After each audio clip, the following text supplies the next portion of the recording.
Aimables téléspectateurs, chers invités, mesdames et messieurs, bonsoir et bienvenue dans votre émission Terrain d'entente, une production de l'ONG internationale Search for Common Ground.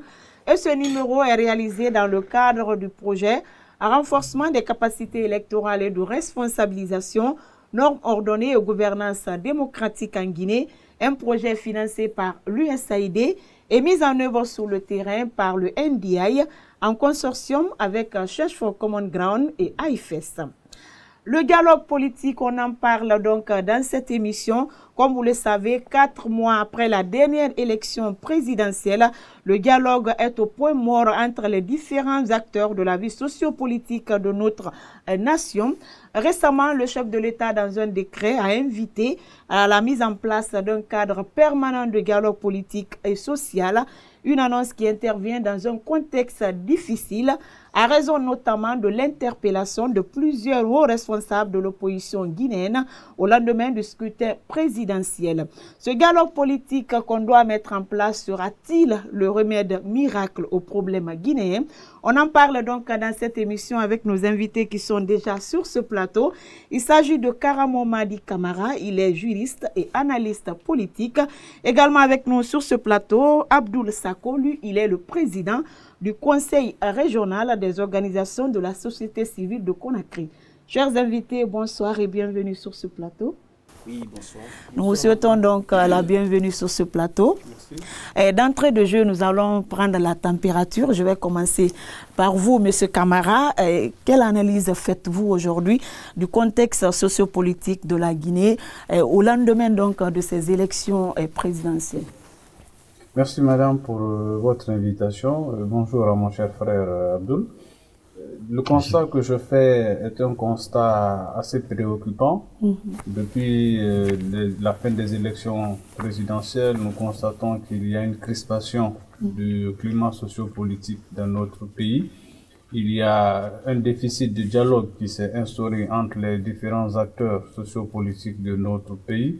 Et il est regrettable de constater que les populations sont très médusées face à cette situation parce que la tension sociale est en train de se raviser puisque l'on constate de plus en plus que les acteurs de la société civile s'insurgent contre certaines mesures qui sont prises à l'endroit des politiques. Les populations elles-mêmes trouvent qu'il y a une sorte de régression des libertés fondamentales, notamment celle de l'expression le droit à l'expression, par exemple, les manifestations sociopolitiques et tout cela. Donc, il faut que ce cadre puisse être recréé pour permettre de dialoguer et d'échanger. Okay. Ce qui, pour moi, est beaucoup plus important que les risques que nous courons en maintenant la situation dans cet état. Ok, on va revenir après sur les pistes de solutions, mais à votre avis, à qui la faute? À tout le monde. Quand vous dites tout le monde, il faut parfois situer les responsabilités. Oui, tout à fait, c'est ce que je vais faire. Quand je dis tout le monde, il faut considérer que chacun a une partition à jouer. La première des partitions est jouée par les autorités qui gouvernent. Il y a d'abord un constat que je fais, qui est un constat de juriste. Je remarque que la constitution de 2020, de mars 2020, qu'on vient d'adopter, de mars 2020, a éludé totalement la question du dialogue politique. L'article 58 de la constitution de 2010 disposait que le premier ministre-chef du gouvernement était le garant du dialogue social et politique. Il avait donc la charge de conduire le dialogue politique. La nouvelle constitution n'en fait nullement cas. Aucun terme relatif au dialogue ne figure dans cette nouvelle constitution. Ce qui, de mon point de vue juridique, est très grave, parce que cela veut dire que nous n'avons pas un cadre constitutionnel qui prescrive le dialogue. L'autre chose, c'est qu'au niveau des acteurs politiques de l'opposition, qui sont opposés à eux-mêmes et qui n'arrivent pas à trouver un moyen de pouvoir définir un cadre qui leur permette de parler d'une même voix pour que les problèmes de la nation puissent être posés au visa des gouvernants afin qu'ils prennent conscience de ce qu'il y a à faire. Ok, Monsieur Sako, on va aussi vous écouter sur la même question, vous qui êtes de la société civile, donc en contact permanent avec les communautés, avec les citoyens de façon générale. 4 mois après donc le dernier scrutin présidentiel, quel est le climat qui prévaut à votre avis aujourd'hui dans notre pays? Merci beaucoup et merci pour cette opportunité d'ailleurs et qui nous permet vraiment d'analyser la situation du pays, mais je dirais par endroit aussi de s'adresser aux différents acteurs de la vie nationale.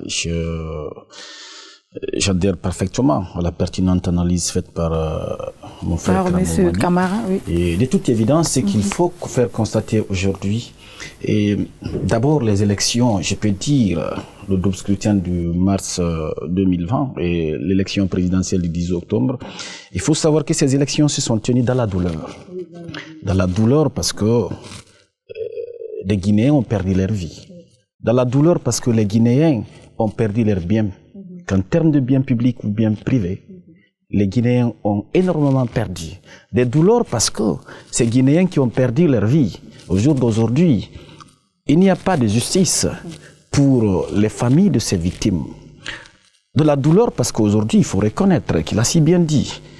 En Guinée aujourd'hui, on ne se voit pas. Quand un Guinéen en face d'un Guinéen, nous commençons à ne pas se voir comme des gens qui ont en partage un destin commun à travers une nation.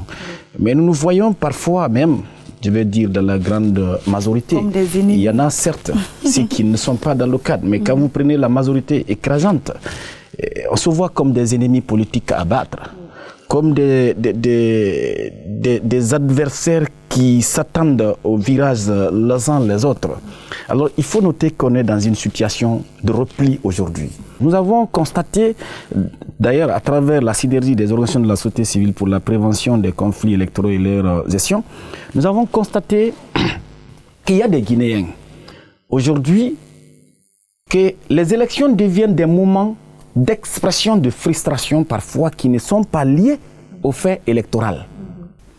Il y a des frustrations, il y a des problèmes qui s'accumulent, il y a des injustices sociales, des injustices politiques et sur d'autres aspects qui s'accumulent, de telle sorte que les gens sont assis, ils attendent des moments opportuns pour extérioriser cette situation où ils n'ont aucun autre espace qui les permet d'exprimer cela. Donc les élections deviennent les seuls moments pour les uns et les autres d'exprimer cet état d'âme. Quand vous prenez aujourd'hui la gouvernance et la question de l'administration, il suffit simplement de voir le mode de recrutement à la fonction publique ou sur d'autres aspects de la vie nationale n'a rien à faire par endroit avec le besoin de services publics. Ce qui est vraiment regrettable pour notre pays. Monsieur Camara, je le disais donc à l'entame de cette émission, le chef de l'État a instruit le Premier ministre de mettre en place un cadre de dialogue permanent et pouvant permettre aux acteurs sociopolitiques de se consulter, de discuter et de parler des sujets brûlants de l'actualité parce que comme M. Sako l'a rappelé tout à l'heure, ce dernier scrutin présidentiel a été émaillé quand même de violence. Il y a eu assez de morts dans le pays. Qu'est-ce que vous pensez de cette initiative? C'est une très très bonne initiative. Elle vient combler le déficit que je dénonçais tout à l'heure par le fait que la Constitution avait éludé l'aspect de dialogue. Que le président de la République prenne un décret pour créer ce cadre de dialogue est une très bonne chose. Mais est-ce que c'était normal de prendre un décret pour faire ce travail? Comme je le dis, il vient combler un vide. Parce que la Constitution devait être le cadre le plus approprié pour indiquer comment le dialogue peut se faire et qui en est responsable. Cela n'est pas fait. Alors, qu'est-ce qu'il faut? Est-ce qu'il faudrait rester sans que le cadre ne puisse être créé? Non. Donc, il faut qu'il y ait un mécanisme qui puisse permettre de mettre en place ce cadre. Pour moi, la question n'est pas tant qui a créé le dialogue, est-ce que le cadre de dialogue, est-ce que c'est un décret ou alors un arrêté, peu importe. C'est qu'est-ce que nous faisons de ce cadre de dialogue.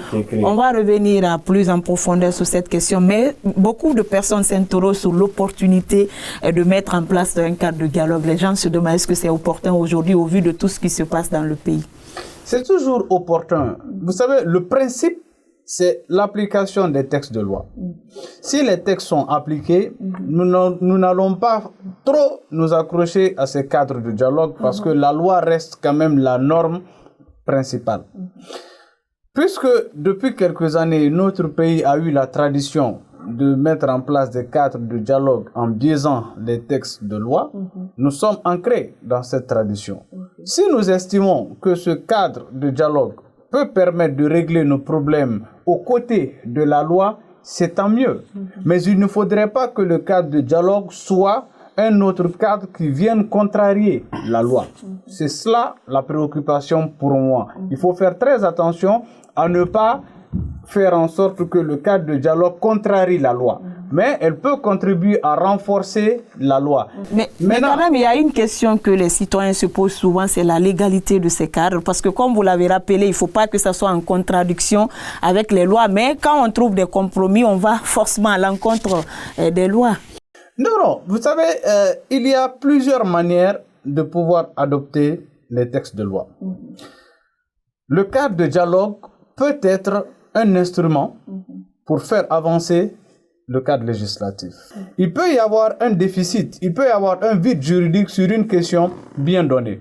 Le cadre de dialogue peut être un lieu de réflexion entre les acteurs politiques et qu'à la suite, les résultats de ces travaux soient transmis aux autorités compétentes, à l'exécutif et surtout au législatif pour que cela puisse servir soit de base pour un projet de loi venant de l'exécutif ou une proposition de loi émanant de l'Assemblée nationale. C'est pourquoi je dis que si le cadre de dialogue vient pour aider à faire avancer la loi, en ce moment c'est très bien.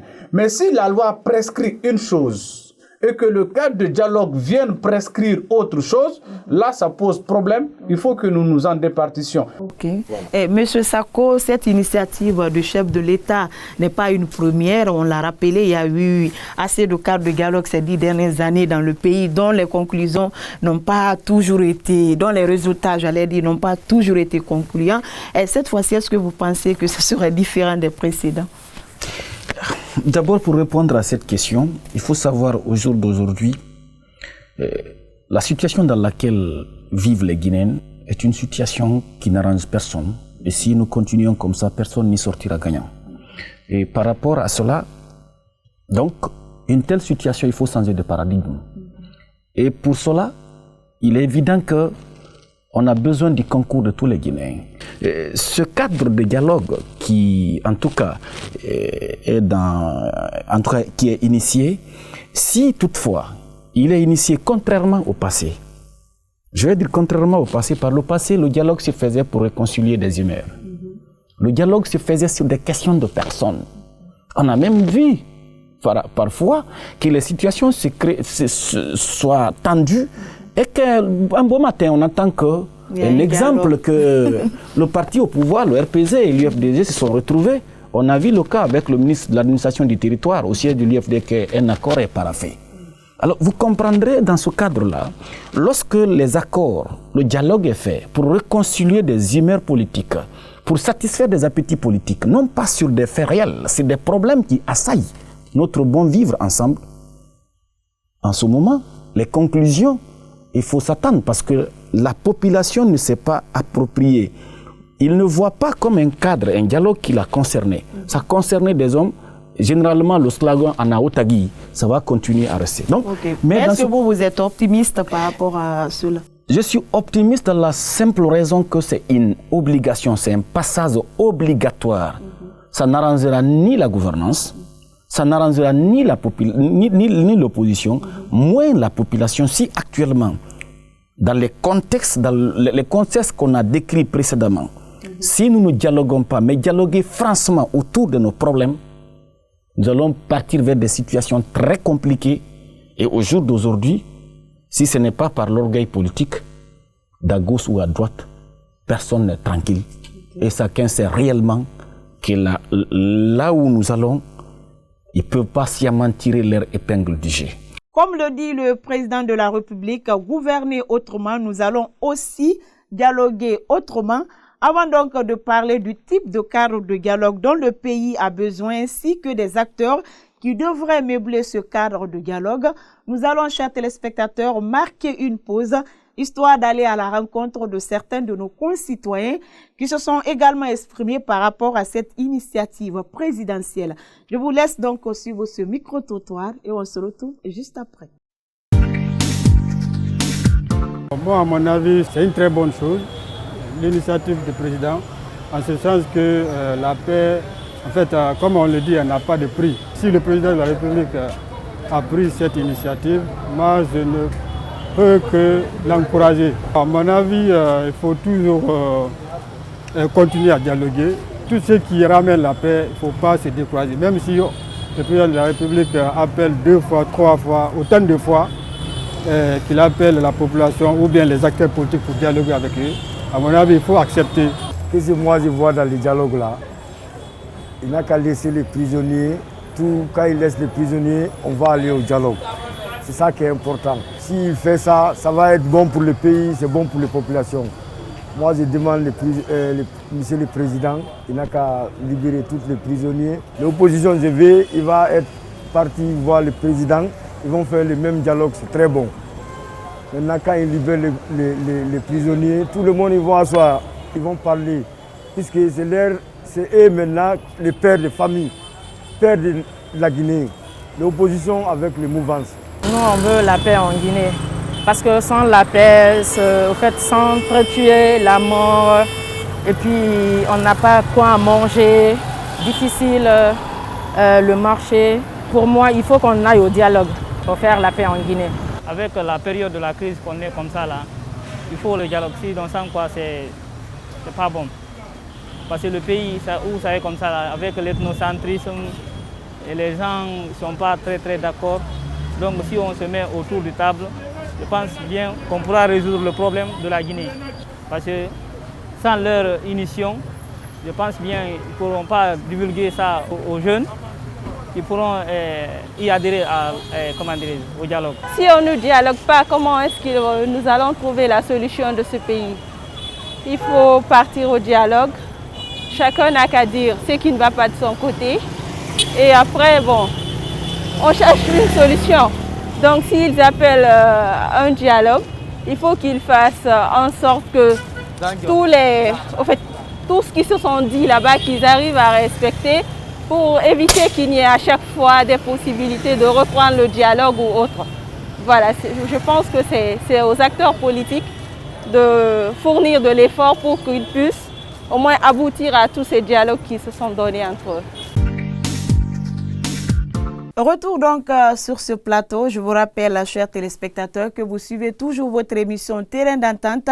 Et aujourd'hui, on s'intéresse au prochain cadre de dialogue qui sera bientôt mis en place pour permettre aux acteurs de la vie sociopolitique de notre nation de discuter et de trouver des solutions idoines à leurs différentes préoccupations. Monsieur Karamo Madi, vous venez donc de suivre ce micro-trottoir. Votre réaction? Je constate que tous ceux qui ont intervenu ont mis l'accent sur la nécessité de se parler, sur la nécessité de dialoguer. Ils ont tous évoqué les vertus du dialogue. Notre pays se trouve à un tournant très décisif de son histoire. Il est important que chacun joue sa partition et que les responsabilités soient prises pour nous éviter le prisme d'une décadence. Cela veut dire que nous devons minorer les divergences et majorer l'urgence. Ok. Monsieur Sako, un mot sur ce micro-trottoir? Ah, mais c'est une satisfaction d'ailleurs qu'il y a une opinion publique qui se dégage par rapport à la nécessité du dialogue. Et ce n'est pas une surprise pour moi d'ailleurs parce que nous avons mené des consultations et ce que je disais tantôt, la quasi-totalité des compatriotes rencontrés pensent qu'il est nécessaire aujourd'hui qu'on se parle. Donc une fois encore, c'est quelque chose de positif. C'est ce qui est très difficile à avoir aussi. Avoir une opinion publique qui se dégage pour un fait donné, c'est très important. Il revient aussi maintenant aux acteurs concernés, aux acteurs de la vie publique, d'entendre ces cris du cœur des concitoyens, dont et le président de la République notamment. Il doit falloir qu'il donne du contenu, mais du contenu réel. Ok, Monsieur Camara, on se souvient du précédent cadre de dialogue dont la composition avait suscité assez de critiques. On avait même vu à un moment le Premier ministre qui avait choisi certaines personnes à rencontrer et les autres ont été laissés pour compte alors qu'ils étaient concernés par le problème à l'époque. Quel visage, à votre avis, devrait avoir ce cadre de dialogue pour garantir sa réussite? La première chose, il faudrait que le cadre soit inclusif. Il faut qu'il y ait un cadre inclusif qui fédère l'ensemble des forces vives de la nation autour de cet idéal. Quand vous parlez des forces vives, vous voulez faire allusion? Les acteurs politiques, les principaux, ceux qui sont déjà à l'Assemblée, ceux qui ne le sont pas. Ça, c'est la première chose. La deuxième chose, les acteurs de la société civile aussi doivent jouer une partition importante pour que le témoignage de l'accord qui va être trouvé se fasse à l'aune de leur observation, parce que ce sont eux qui sont l'interface entre le politique et la société. Il faudrait que les concitoyens se retrouvent dans l'identité de ce dialogue. Quand je dis se retrouver dans l'identité de ce dialogue, c'est faire en sorte que les problèmes qui seront abordés là soient des problèmes qui impactent les citoyens. Il ne faudrait pas que ce soit un cadre de partage des prérogatives et des privilèges, mais il faudrait que ce soit un cadre qui aborde effectivement les problèmes qui assaillent la nation. Ok, mais pour un cadre de dialogue réussi et permanent, il faut quand même des préalables. Quelle méthodologie vous proposez? D'abord, il faut qu'il y ait des termes de référence. Les termes de référence, c'est d'abord identifier qu'est-ce que nous voulons faire, comment nous allons le faire, avec qui nous allons le faire, quand nous comptons le faire. Et pour cela, je pense que l'on peut mettre en place un comité ad hoc qui va travailler sur l'ensemble de ses moyens, qui va aller à la rencontre des différents acteurs, recueillir déjà leur adhésion, susciter leur implication pour qu'ils fournissent les éléments qui constituent pour eux les substrats, les préalables de leur participation à ce cadre de dialogue. Prenons concrètement le cas des acteurs politiques.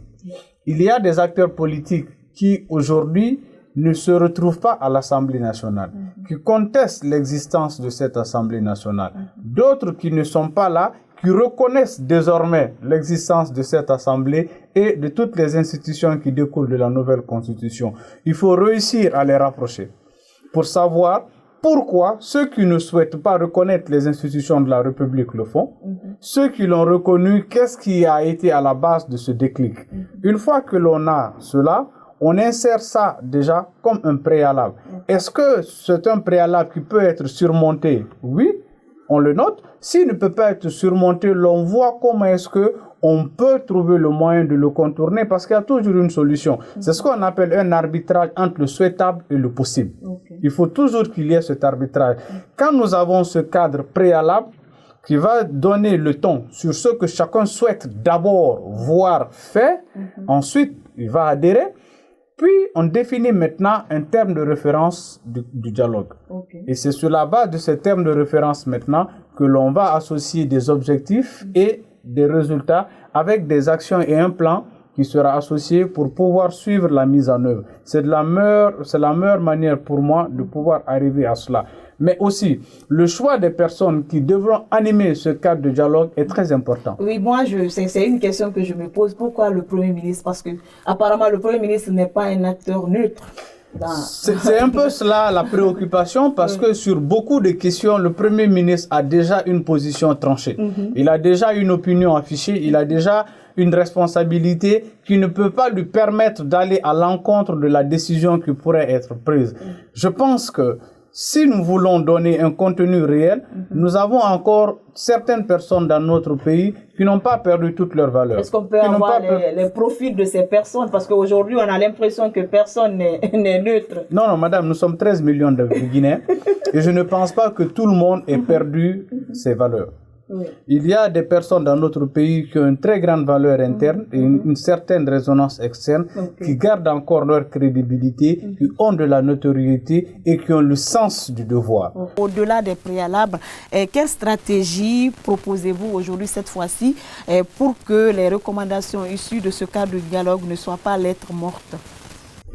D'abord, je pense qu'il faut faire endosser ce cadre de dialogue par les institutions de la République. Comme je le dis, l'Assemblée nationale peut être un allié de ce cadre de dialogue pour aider à faire en sorte que les résolutions puissent servir de bréviaire à faire évoluer le cadre législatif existant ou à créer un cadre législatif pour permettre de combler un déficit qui existait. Il faudrait que la présidence de la République, qui est l'institution garant du fonctionnement des autres institutions, le président de la République, qui est la clé de voûte de toutes les institutions, ait une volonté politique affirmée et déterminante pour permettre de donner un quitus à ces résolutions afin que l'issue de ce dialogue soit un véritable succès. La troisième chose, c'est que les acteurs qui viendront prendre part à ce dialogue, que ce soit les acteurs politiques ou les autres acteurs sociaux, qui viennent avec une sincérité affichée, qui viennent pour véritablement poser les problèmes qui fâchent, qui viennent pour démontrer ce qui leur fait mal au cœur, pour qu'il y ait de la transparence dans les discussions, il y ait aussi de la volonté d'avancer. Il ne faudrait pas que les problèmes qui seront posés soient des problèmes pour bloquer la situation. Non, il faut poser les problèmes pour les dénouer, pour trouver la solution. C'est de la seule manière que nous pourrons aboutir à des résultats en acceptant d'aller vers un consensus. Ok, M. Sako, vos pistes de solutions pour que les recommandations qui sortiront de ce cadre de dialogue servent à régler nos problèmes. Je pense que vraiment, je ne vais pas inventer assez de pistes de solutions plus que ce qu'il a dit, mais tout dépendra.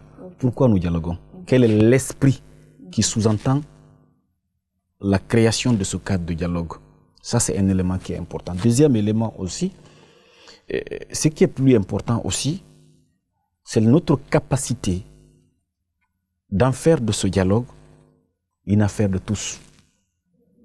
Que chacun soit garanti, chacun soit rassuré que le dialogue est fait pour nous permettre réellement à trouver solution aux problèmes auxquels nous sommes confrontés. Si cela est fait, en plus des pistes qu'il a données, chacun se voit en ce moment garant, en quelque sorte, de l'application ou du suivi de la mise en œuvre des recommandations issues de ce dialogue. Voilà ce que je pourrais ajouter en plus de ce qu'il a dit. Ok, nous sommes pratiquement vers la fin de cette émission. Un mot par rapport à l'endroit des acteurs politiques pour la promotion de la paix dans notre pays.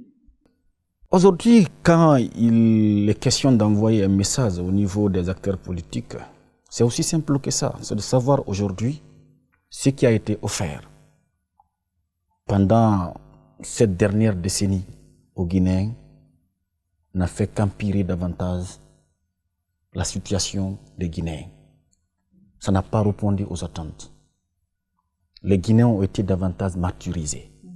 Il les revient une fois encore de savoir que cette situation ne pourra pas continuer et que chacun regarde chez soi ce qu'il aurait dû faire, qu'il n'a pas fait, ou bien ce qu'il a fait qui n'a pas été normal, afin de changer de paradigme pour que les Guinéens puissent avoir le bon vivre dans la diversité, cette fois-ci comme pas un élément de repli, mais comme un élément de progrès qui permette de mettre ensemble un ensemble de compétences, un ensemble de valeurs pour faire avancer le pays.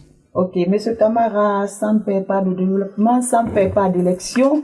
Un mot à l'endroit des acteurs politiques pour la promotion de la paix et le vivre ensemble en Guinée.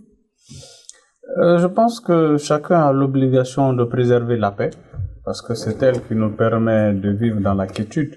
Il faudrait que nous fassions en sorte que l'ensemble des problèmes de la nation soient pris à bras le corps par chacun d'entre nous et que nous nous tournions vers des perspectives meilleures pour aider notre pays à avancer. Il faut se tourner vers l'avenir parce qu'on ne devient pas prospère dans le passé. Il faut regarder de l'avant pour essayer d'avancer. sans pour autant ignorer que nous avons un passé à préserver. C'est pourquoi moi j'invite l'ensemble des acteurs politiques à se mettre au-dessus de leurs divergences politiques et à aller dans le sens de faire un sursaut pour la nation, pour les générations futures, pour que demain soit meilleur qu'aujourd'hui. Ok. Chers téléspectateurs, ainsi s'achève donc cette émission Terrain d'entente. Aujourd'hui, on s'est intéressé au cadre de dialogue qui sera prochainement mis en place pour permettre aux différents acteurs de la vie sociopolitique de notre nation de discuter de leurs problèmes afin de trouver des solutions idoines. Et pour parler de cette thématique importante, nous avons reçu sur ce plateau de Terrain d'entente M. Karamo Madi Camara. Il est juriste et analyste politique. Il était également avec nous sur ce plateau M. Abdoul Sako. Il est le président du conseil régional des organisations de la société civile de Conakry. Merci à vous également, chers téléspectateurs, de nous avoir suivis. On vous donne rendez-vous la semaine prochaine pour un autre numéro. Mais d'ici là, continuez à respecter les gestes barrières. Merci et portez-vous bien.